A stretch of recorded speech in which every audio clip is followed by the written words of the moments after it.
Pendant des millénaires, les océans n'ont appartenu à personne. Les États côtiers exerçaient leur autorité sur une bande de mer de 3000 nautiques, soit à peu de choses près la portée des canons. Jusqu'au jour où l'humanité a découvert l'existence des immenses richesses sous-marines de la planète. La ruée vers les grands fonds pouvait commencer.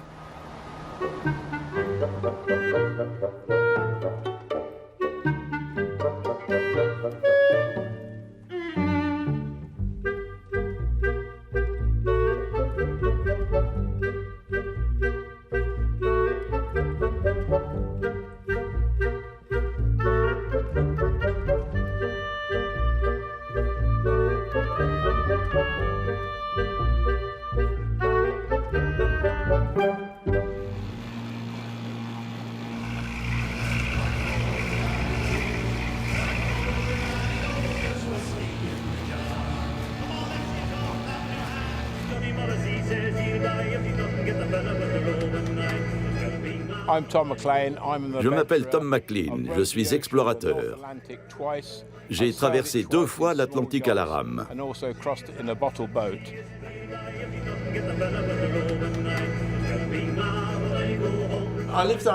Sur le rocher de Rockall, j'ai vécu dans cette boîte en bois que certains appelaient module de survie. C'est une petite maison individuelle dans laquelle j'ai passé 40 jours. Elle m'a protégé du vent et m'a gardé au chaud et au sec. Mais j'étais quand même en haut d'une falaise à pic au-dessus de la mer.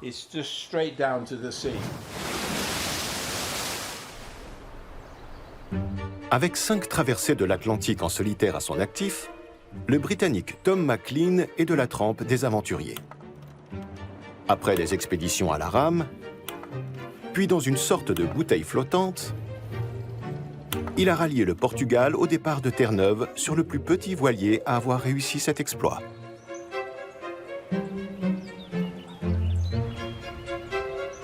Bientôt, il gagnera New York à bord d'une embarcation en forme de baleine.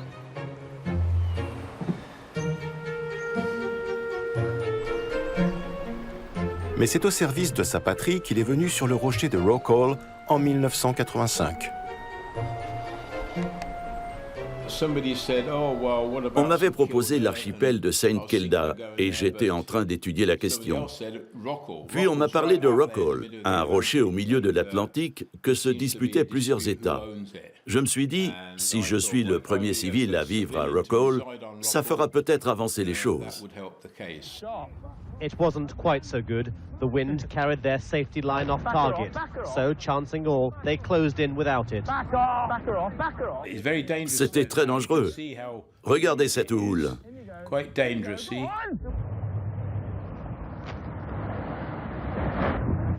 They were far from okay. After that momentary triumph, Et là, bam, une énorme vague. J'ai été catapulté à 15 mètres.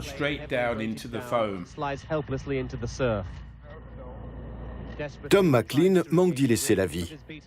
Mais à Londres, on célèbre son exploit. Malgré cet accostage périlleux, le héros n'est pas au bout de ses peines. Car en vertu du droit international, le Royaume-Uni ne pourra annexer ce rocher que si Tom réussit à y passer plus de 21 jours. Quand le bateau a fait demi-tour et m'a laissé là, j'étais content de le voir repartir. L'aventure pouvait commencer. J'étais heureux d'être là avec les rochers et les oiseaux. J'avais accompli quelque chose. J'étais en train d'écrire l'histoire.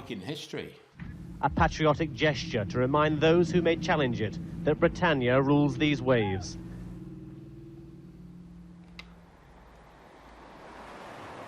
Le Royaume-Uni compte s'appuyer sur l'expédition de Tom McLean pour faire valoir ses prétentions.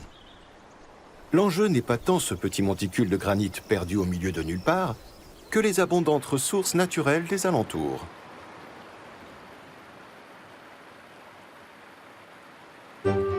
À Southampton, dans le sud de l'Angleterre, une équipe est chargée de concrétiser ses revendications territoriales.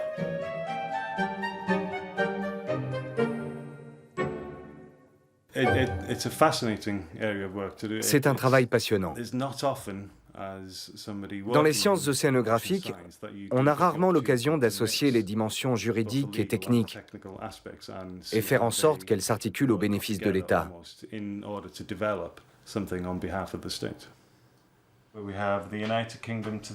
En allant vers l'ouest au départ du Royaume-Uni, on dépasse le rocher de Rockall pour atteindre le plateau du même nom. La superficie de notre pays est de 240 000 km² environ. Le secteur de Hatton Rockall que nous revendiquons représente 163 000 km².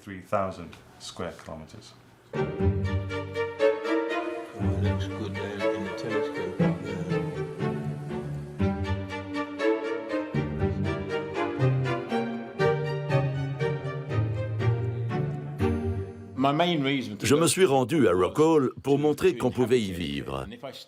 Si j'y passais moins de 21 jours, je n'étais qu'un visiteur pour le droit international. Mais en y restant plus longtemps, en l'occurrence 40 jours, je changeais le statut du piton Rockall. Ce n'était plus un simple rocher. J'en avais fait une île. Pour annexer les fonds marins adjacents, le Royaume-Uni doit en effet prouver que Rockall est une île, c'est-à-dire qu'il se prête à l'habitation humaine. Mais le petit rocher reste inhospitalier et son occupation par Tom Maclean est contestée. Le gouvernement décide de miser plutôt sur d'autres îles.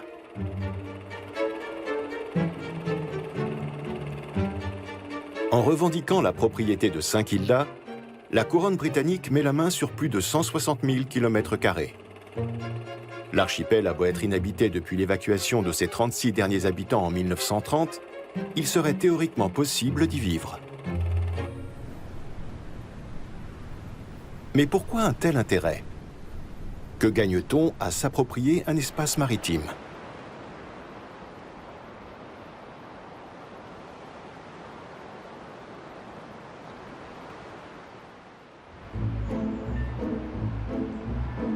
L'image des océans a évolué au fil des siècles, comme le montrent les cartes d'antan. Elles témoignent de la vision du monde des puissants et de leurs cartographes, mais aussi de l'importance toute relative des océans à leurs yeux.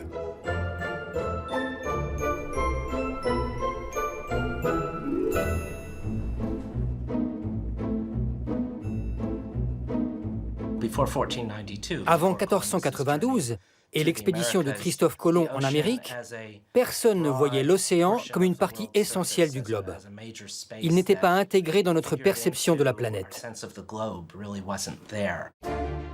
Au Moyen Âge, le monde est encore envisagé comme un vaste continent d'un seul tenant.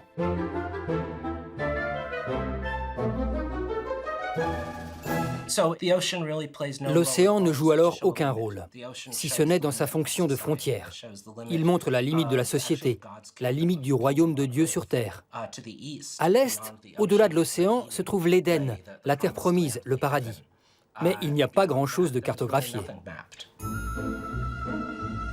Très longtemps, les océans ont nourri tous les fantasmes.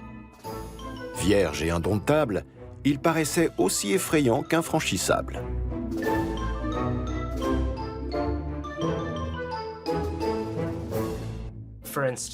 Sur cette carte des eaux islandaises réalisée par Abraham Ortelius au XVIe siècle, on voit des monstres marins effrayants, parfois avec une petite légende à côté. L'un d'eux était, semble-t-il, connu pour se jeter sur les navires, saisir les marins par le bras gauche et leur arracher les doigts de la main droite. Ces descriptions et ces images très saisissantes étaient destinées à mettre en garde contre les monstres marins, mais aussi contre les périls de la haute mer.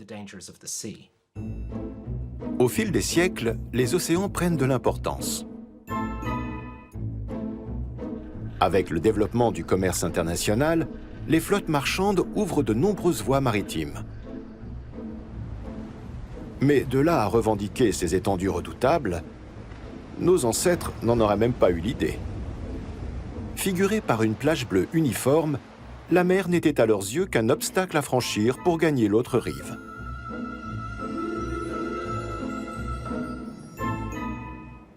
C'est amusant de penser qu'on les représentait en 2 dimensions, car les océans sont bien sûr un espace tridimensionnel.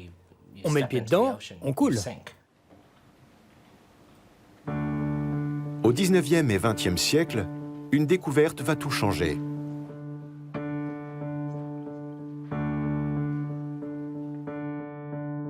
La pose du premier câble télégraphique transatlantique sous-marin en 1858 révèle que le plancher océanique est très inégal.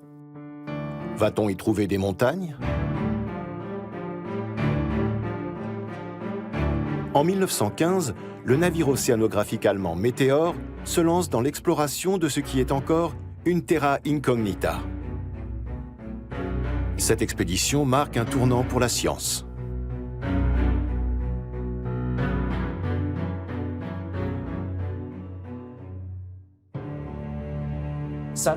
En quelques années, on a pris conscience de l'existence des fonds marins.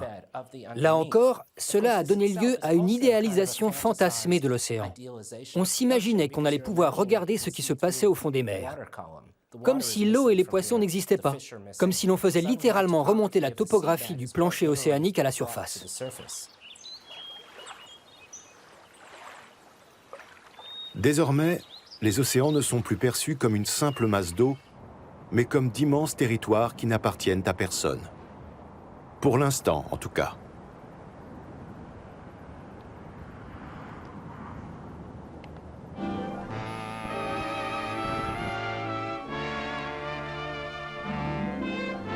Car certains dirigeants ne manquent pas d'idées. The President of the United States, Harry S. Truman, a man whose influence as far-reaching as any other man on earth. Harry Truman utilise sa position de force pour faire valoir ses prétentions. Cette étendue d'eau est en réalité un territoire maritime, déclare-t-il. Un territoire américain que les États-Unis sont en droit de revendiquer. Il faut dire que l'on vient de découvrir d'immenses réserves de pétrole dans le golfe du Mexique. Elles se trouvent au-delà de la limite des 3000 nautiques délimitant traditionnellement la souveraineté des États côtiers. Or, la superpuissance a besoin de pétrole, car ses propres réserves ne lui suffisent plus. Harry Truman est donc bien décidé à conquérir ces nouveaux espaces. Our dependence on these minerals and fuels and raw materials is so great and our supply so uncertain that we are moving as rapidly as we can and by every means that ingenuity can devise to expand facilities, to step up production, find new sources, develop substitutes, and bring in increased supplies from foreign sources.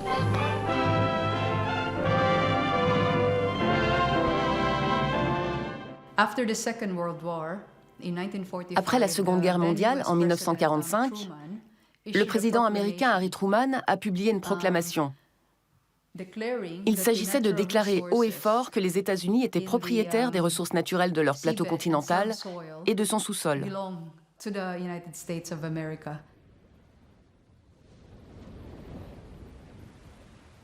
Pour convaincre le reste du monde qu'il est dans son bon droit, Truman avance un argument inspiré des dernières avancées de la science.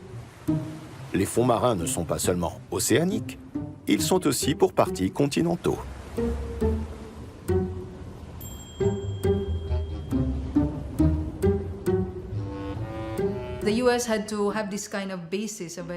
Le raisonnement des Américains s'appuyait sur la continuité géologique entre la masse terrestre des États-Unis et les terres submergées. La notion de plateau continental était au cœur de leur argumentation.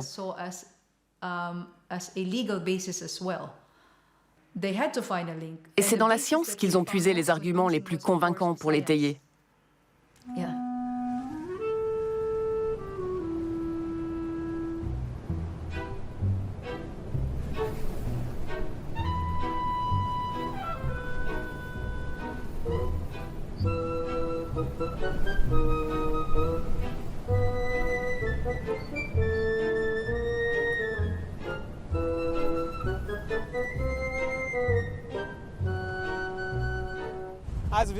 Nous sommes au bord de la mer du Nord, à marée basse.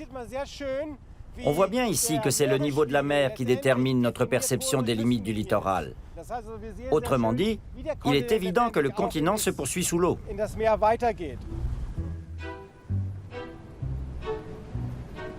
Cet argument, invoqué par le président Truman, est corroboré par des phénomènes remontant à la nuit des temps.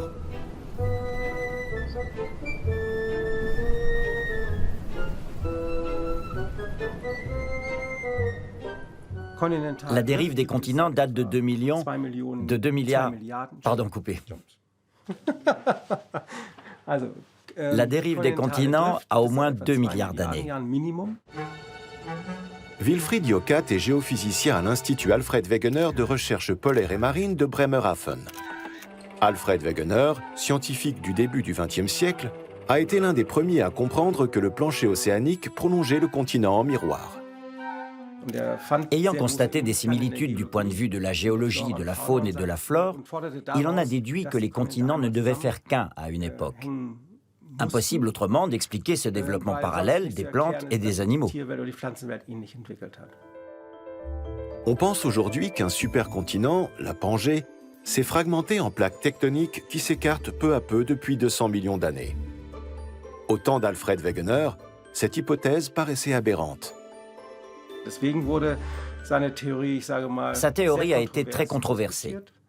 Beaucoup de ses détracteurs le croyaient un peu dérangé, et il n'a jamais réussi à prouver de son vivant qu'il était dans le vrai.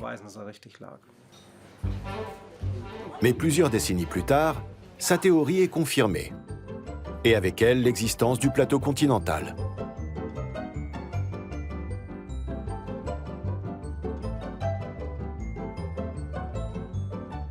Voici notre supercontinent. Si on remonte le temps, il y a 180 millions d'années, l'Afrique, l'Amérique du Sud, l'Antarctique et l'Inde formaient une masse terrestre compacte. Je vais commencer par en couper une part. Disons que c'est l'Inde. Si j'approche de moi cette part de gâteau, le continent s'éloigne. Cette partie-là, c'est le plateau continental. Ici, on a un petit creux. Cette pointe, cette arête, subit une déformation géologique. Et c'est précisément cette zone du plateau continental qui renferme le pétrole et le gaz que convoitent tant de grands groupes.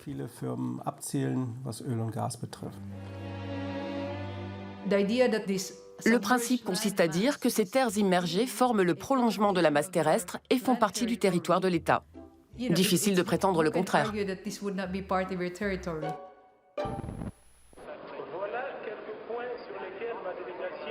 À mesure que de nouveaux gisements d'hydrocarbures sont découverts dans le sous-sol marin, les États côtiers tentent de s'assurer la mainmise sur ces trésors. Ils plaident ainsi pour de nouvelles normes de droit international fondées sur les mécanismes qui ont modelé la croûte terrestre. Mais certains États traînent les pieds.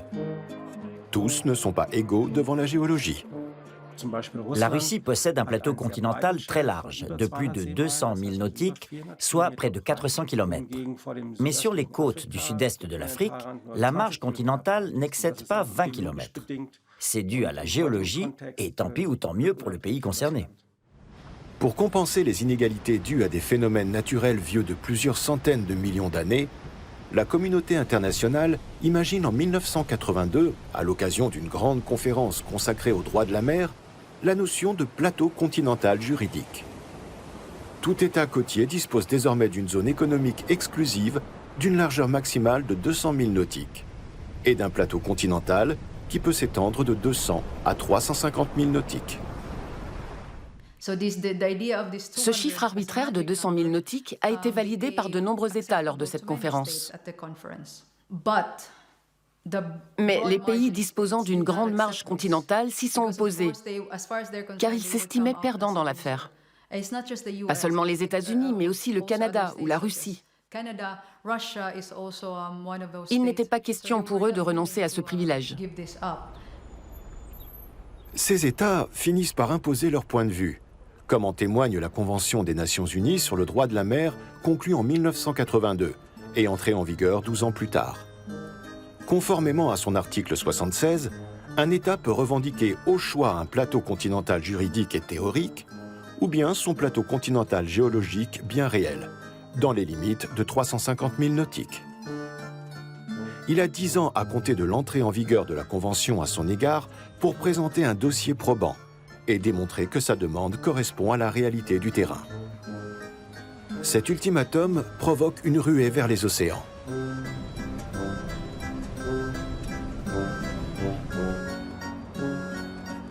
Pour la première fois de son histoire, l'humanité s'octroie la propriété de territoires, non pas par la force, mais sur la base de données scientifiques.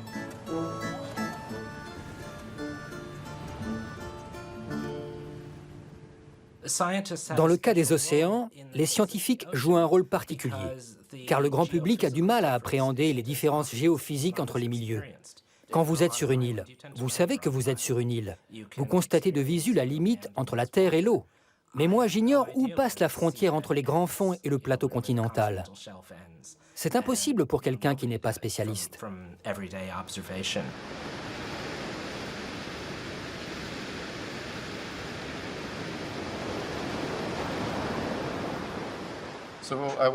Je vais vous expliquer le fonctionnement de l'article 76 de la Convention sur le droit de la mer. Il repose sur la notion de prolongement naturel du territoire terrestre. La masse terrestre est là, et elle s'enfonce dans l'eau, comme ça. Tout se joue au pied de ce décrochement appelé talus continental.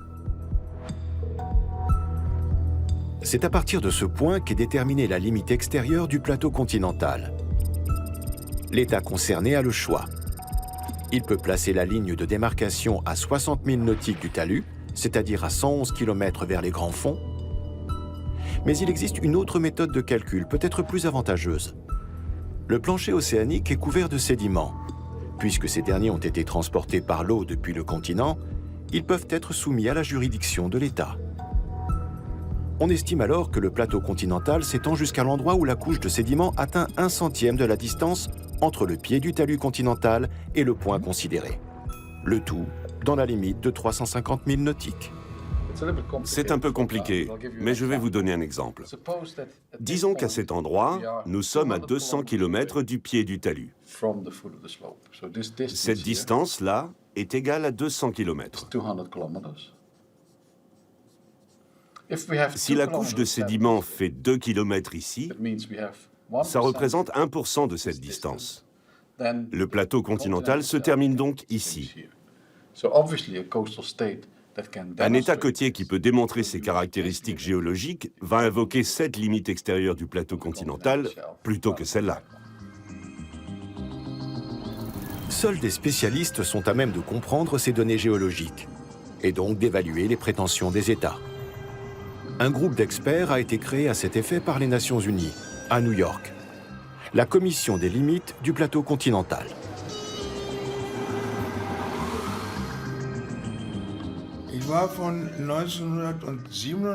De 1997 à 2002, j'ai fait partie de la Commission des limites du plateau continental.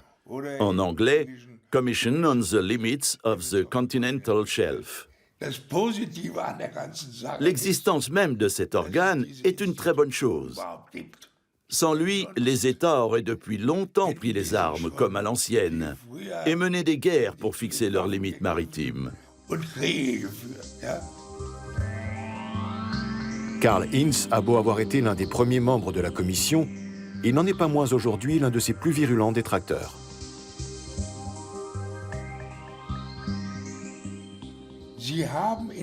Ne siègent dans cette commission que des représentants d'États côtiers qui ont potentiellement des prétentions à faire valoir. Ils jurent bien sûr d'accomplir leur travail d'expert de façon impartiale. Mais je serais tenté de croire qu'ils ne perdent jamais complètement de vue les intérêts de leur pays respectifs. Ces 21 géologues travaillent dans ce bâtiment de l'ONU. Il est impossible de les filmer, car ils n'ont en théorie pas le droit de s'exprimer publiquement. Si leurs décisions peuvent bouleverser les rapports de forces internationaux, c'est dans le plus grand secret qu'ils évaluent les demandes parfois disproportionnées des États.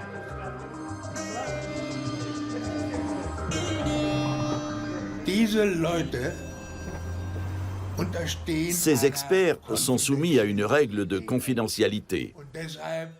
C'est la raison pour laquelle ils sont extrêmement discrets.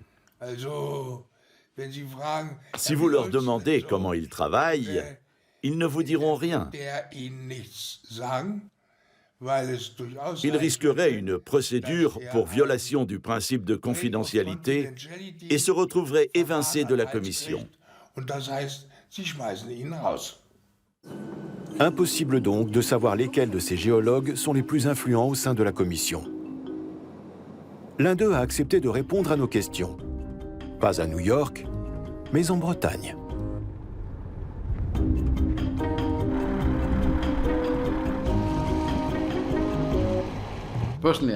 J'ai toujours pensé que nous devions faire un effort pour être plus transparents et communiquer davantage.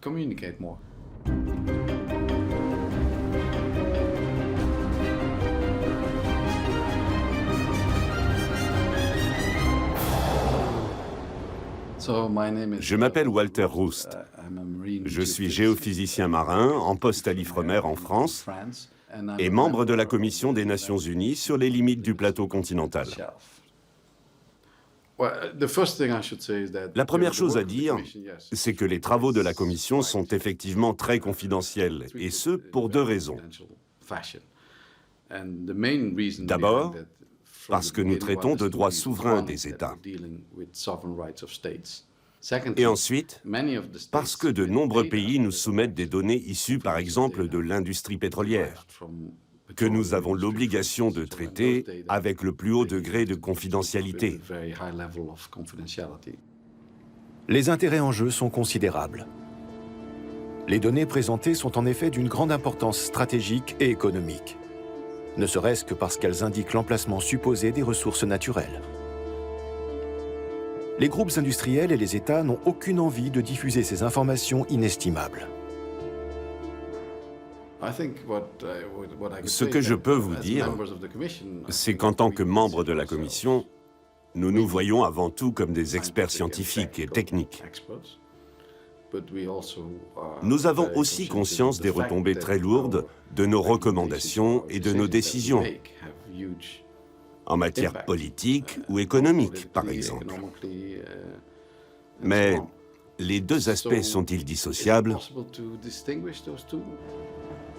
Les membres de la Commission ont pour seule mission d'évaluer les données présentées par les États et de formuler des recommandations.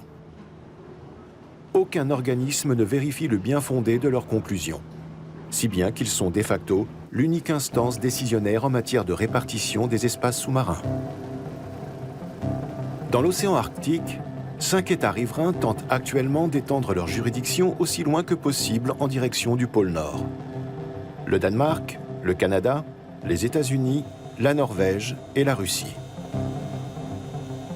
Plus de 10% des réserves de pétrole mondiales sommeilleraient sous ces eaux.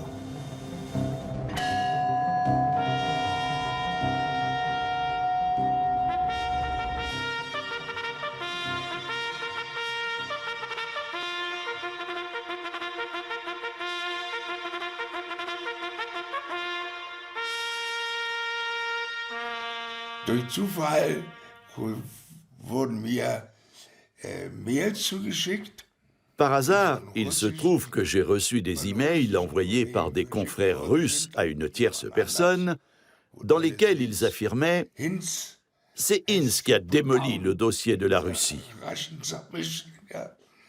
Je me suis dit « Oh là là, je vais devenir persona non grata là-bas ».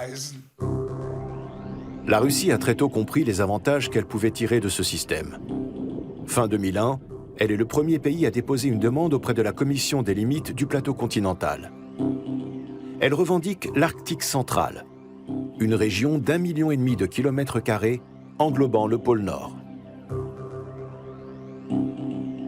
Le dossier est rejeté faute de fondements scientifiques suffisants. Mais la Russie a recours à une stratégie habile grâce à laquelle de nombreux États essaient de faire aboutir leurs prétentions.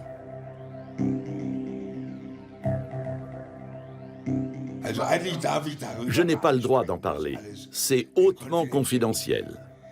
C'est interdit.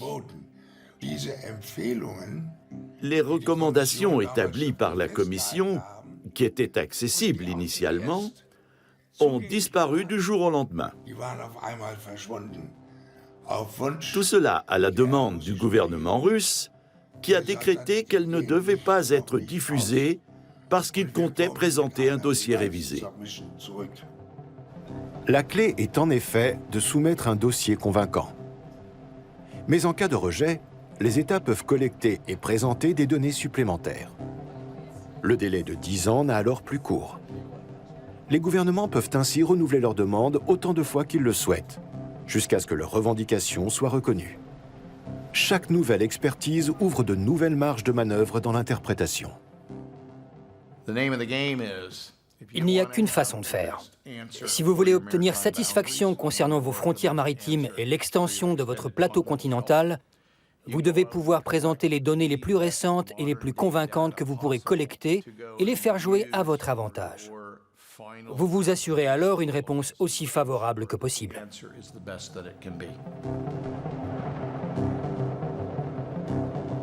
La Russie a depuis présenté un nouveau dossier.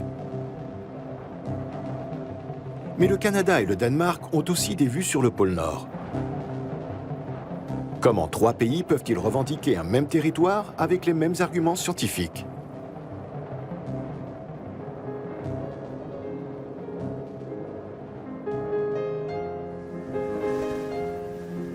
Après tout, qu'est-ce qu'un océan? Et qu'est-ce qu'un continent? Tout est question de point de vue.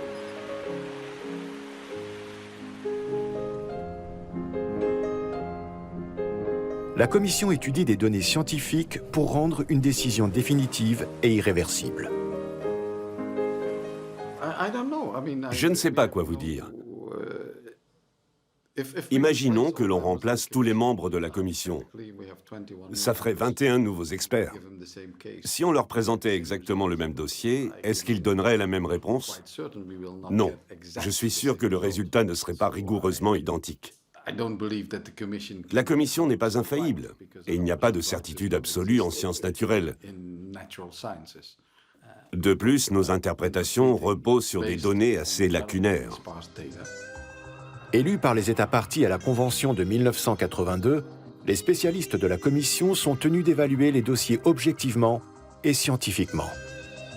Mais sur les 21 géologues, 19 viennent de pays qui ont eux-mêmes déposé des demandes d'extension de leur plateau continental. Alors, sont-ils parfaitement impartiaux?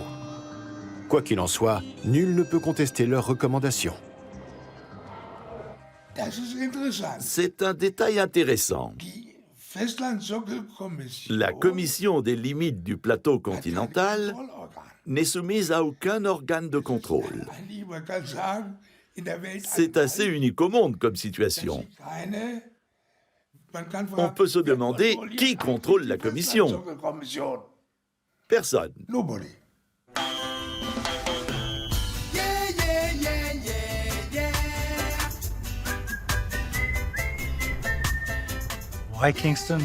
Pourquoi Kingston?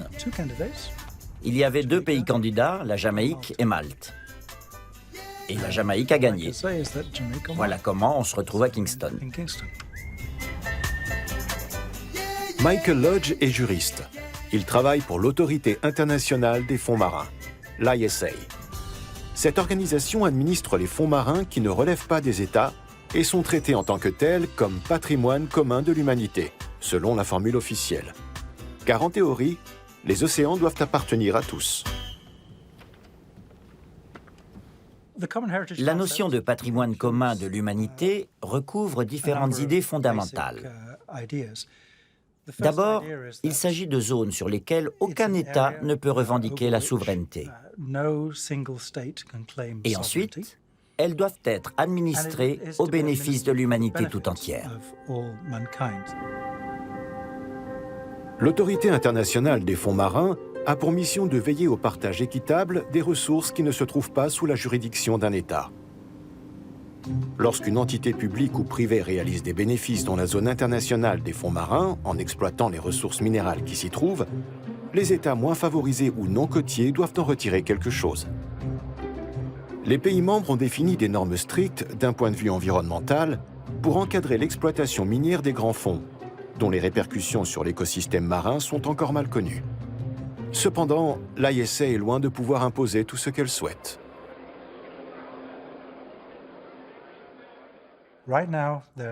Actuellement, nous sommes une quarantaine pour administrer environ 58% des fonds marins de la planète. C'est dans cet immeuble de Kingston que sont gérées ces zones représentant environ 1/3 de la surface de la Terre. Chaque dossier validé par la Commission des limites du plateau continental à New York vient rogner un peu plus le patrimoine commun de l'humanité. L'ISA n'a aucun recours contre la Commission des limites du plateau continental. Elle n'a même pas le statut d'observateur et elle ne peut pas s'opposer à ses préconisations. Les recommandations de la Commission sont d'ailleurs adressées à l'État côtier qui dépose le dossier et à personne d'autre.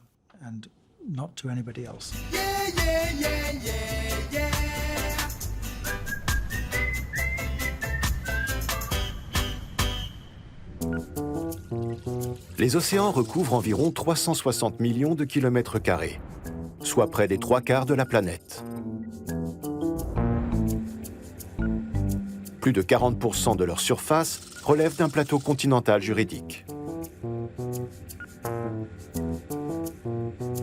10% environ sont concernés par une demande d'extension du plateau continental. On estime que les États côtiers finiront au total par exercer leur juridiction sur pas moins de 57% des fonds marins. Le droit de la mer aura ainsi provoqué la plus vaste attribution de territoire de toute l'histoire. For centuries now, men have sailed the seas to fish, to fight, and to trade.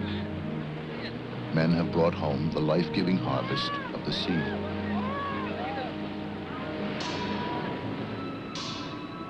But now other men have come to the sea. New kinds of pioneers exploring the deep green darkness that covers 2/3 of the Earth's surface. Oceanographers, marine biologists, geologists. And now the oil men are here, probing deep into the sea floor and mining its riches. Les derniers chiffres que nous avons datent de l'an 2000. L'Autorité internationale des fonds marins avait alors constaté que de nombreux gouvernements commençaient à faire usage de cette nouvelle règle de droit de la mer concernant le plateau continental. Elle a alors estimé que les extensions hypothétiques des plateaux continentaux recelaient des ressources d'une valeur de près de 12 000 billions de dollars. Sulfur, diamonds, metals, petroleum. If we want them, if we need them, we must find a way to get them.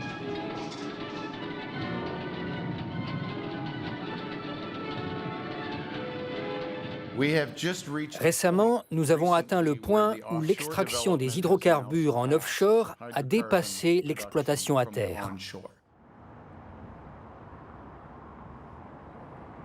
Les estimations quant à la valeur des ressources des fonds marins sont sujettes à caution. Mais si le chiffre de 12 000 billions de dollars s'avère juste, il équivaudrait à un joli chèque d'1,5 million de dollars environ pour chaque habitant de la planète. Dans cette grande opération d'annexion de territoires marins, la France se montre elle aussi très active, avec une carte maîtresse, son passé colonial. Oui, ça a été une surprise de découvrir qu'on pouvait peut-être obtenir plus que ce qui était prévu au départ. Et le gouvernement, quand il a commencé à réfléchir en 2002, à cette question, très rapidement, on a fait la liste. On s'est réunis, c'était au cabinet du Premier ministre, et on a fait la liste des territoires où nous allions demander des extensions. Voilà. En raison de son histoire, la France possède des îles dans la quasi-totalité des océans. Elle peut donc à présent revendiquer de nouveaux espaces marins un peu partout dans le monde. 7 demandes françaises concernant une douzaine de zones ont déjà été déposées auprès de la Commission des limites du plateau continental.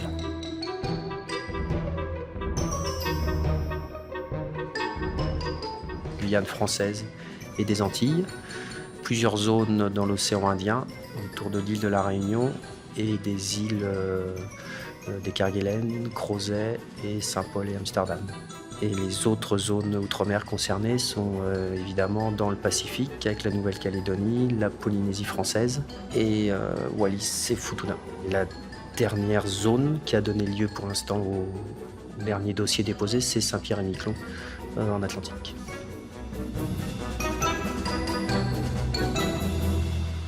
En tout, la France pourrait à terme revendiquer des territoires représentant quelques 12 millions de kilomètres carrés, soit plus de 20 fois la superficie de l'Hexagone. Elle posséderait ainsi le deuxième domaine maritime au monde, d'une surface presque égale à celle de l'Arctique. La science, dans cette affaire d'extension du plateau continental, est l'élément déterminant, l'élément important. Parce que vous ne pouvez pas aller devant la commission du plateau continental et dire « Écoutez, je suis membre permanent du Conseil de sécurité et donc je veux une extension du plateau continental ». Ça ne marche pas. La politique n'a pas sa place ici.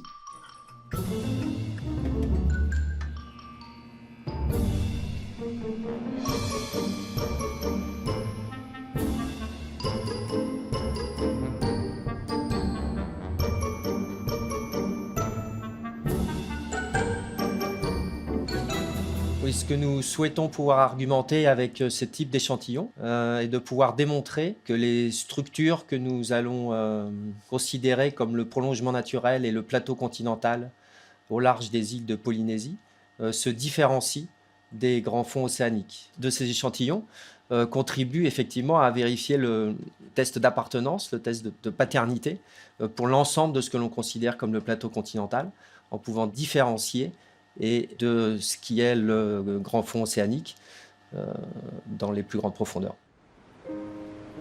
La Polynésie française est de loin le plus vaste territoire maritime de la France. Et elle pourrait encore gagner plusieurs centaines de milliers de kilomètres carrés dans les années à venir.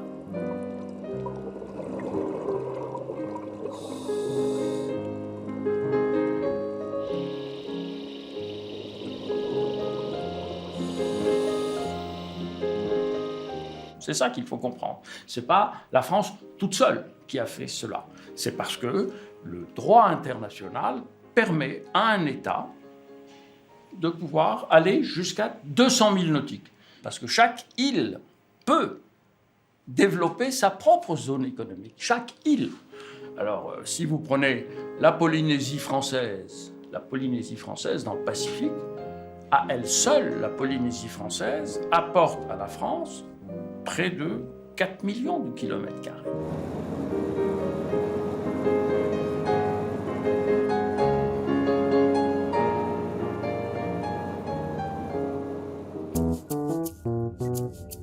Dans ce grand monopoly des mers, les îles sont un atout majeur.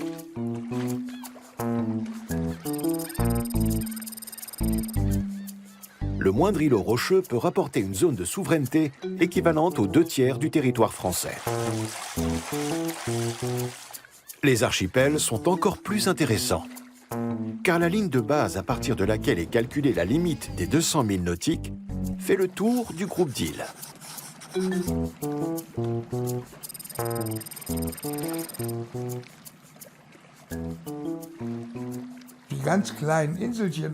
De toutes petites îles peuvent théoriquement revendiquer une extension de plusieurs millions de kilomètres carrés.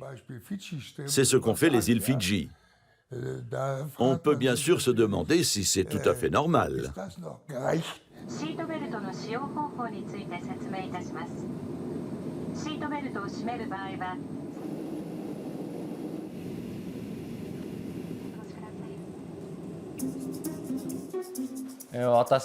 J'ai 2 jumeaux de 9 ans, Tamaki et Iwao.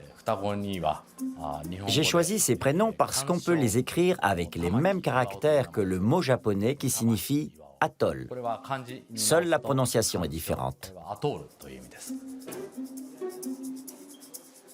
Cet homme est l'atout incontournable du Japon dans la course aux océans. Ces travaux pourraient aider le pays à agrandir son domaine maritime de plusieurs centaines de milliers de kilomètres carrés. Hajime Kayane, du département des sciences de la Terre à l'Université de Tokyo, est spécialiste des coraux.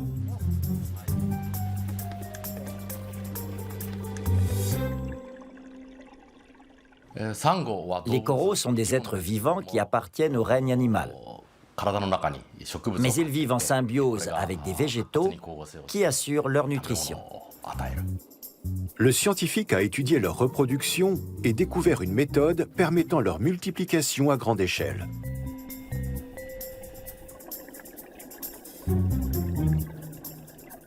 Pour mettre au point ce procédé, nous avons dû surmonter pas mal d'obstacles. Et la technologie utilisée est une première mondiale. Une méthode qui permet une production de masse de ces petits organismes. 60 000 coraux de culture ont été ainsi créés artificiellement dans une exploitation d'Akajima, une île de la préfecture d'Okinawa. Pour comprendre, il faut nous rendre à 1100 km de là, au cœur du Pacifique.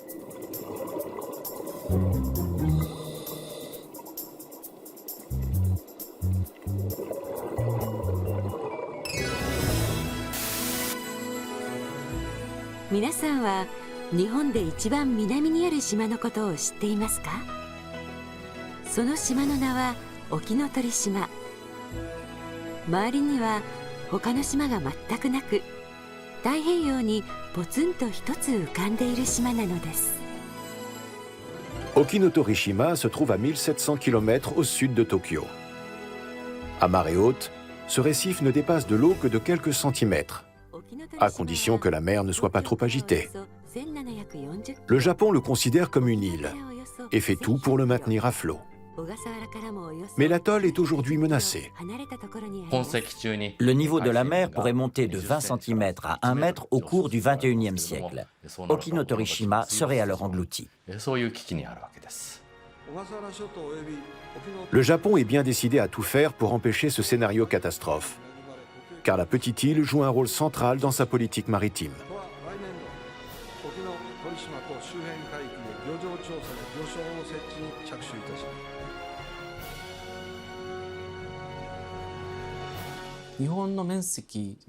La masse terrestre du Japon représente 380 000 km². En comparaison, la zone économique exclusive d'Okinotorishima atteindrait 420 000 km². Elle comporte d'importantes ressources halieutiques et des gisements de minéraux. L'atoll pourrait donc faire gagner au Japon une zone supérieure à sa superficie, sans compter son plateau continental géologique, à condition que le récif ne disparaisse pas. Hajime Kayane a peut-être trouvé la solution.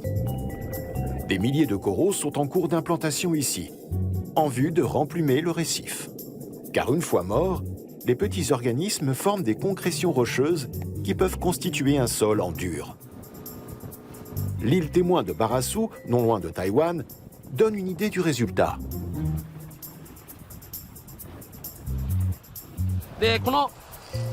Ces branches de corail se régénèrent en permanence, ce qui assure la survie de l'île. C'est un facteur décisif.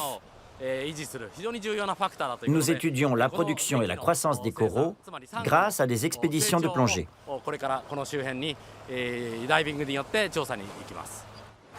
Tout comme cet îlot, composé exclusivement de résidus de coraux, Okinotorishima pourrait bientôt devenir une île à part entière. Mais cette solution inventive n'est pas du goût de tout le monde. Les revendications du Japon empiètent sur les intérêts du voisin chinois, dont la géopolitique insulaire provoque elle aussi des remous. Record funds are needed to deal with what he called the changing situation around Japan. Spending plan.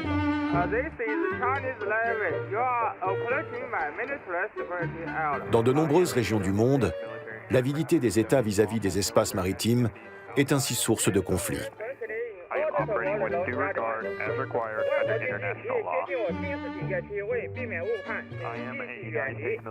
En mer de Chine méridionale, pas moins de 7 pays se disputent un gisement de pétrole estimé à 100 milliards de dollars.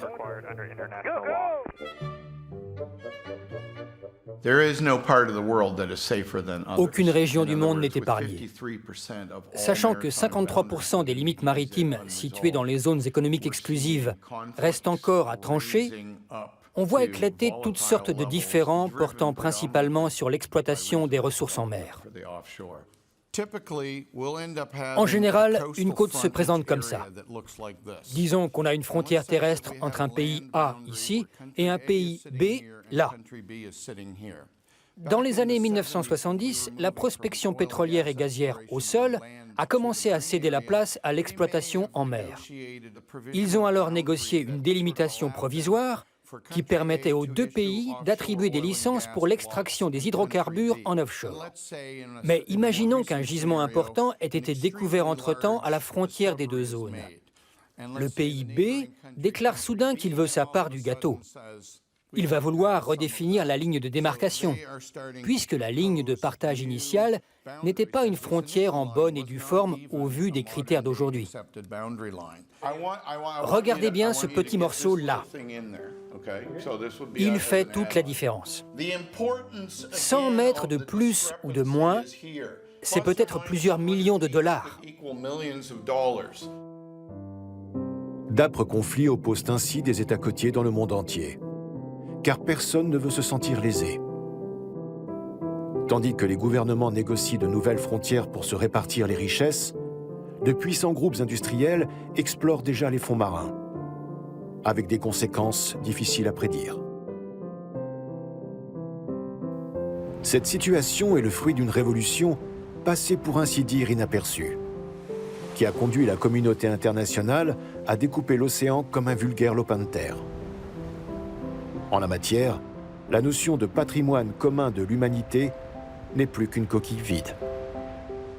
Il faut bien comprendre que les océans sont notre avenir. Nous avons donc besoin d'une méthode pour décider qui est responsable de quoi, où et quand. Ce n'est peut-être pas la solution idéale, mais c'est celle qui a été mise en place par la Convention. Plus encore que les continents, les mers du globe forment un écosystème cohérent, un continuum. Toute intervention humaine peut y avoir des conséquences non négligeables. Les États doivent encore prouver qu'ils sont capables de se comporter de façon responsable sur leur nouveau territoire.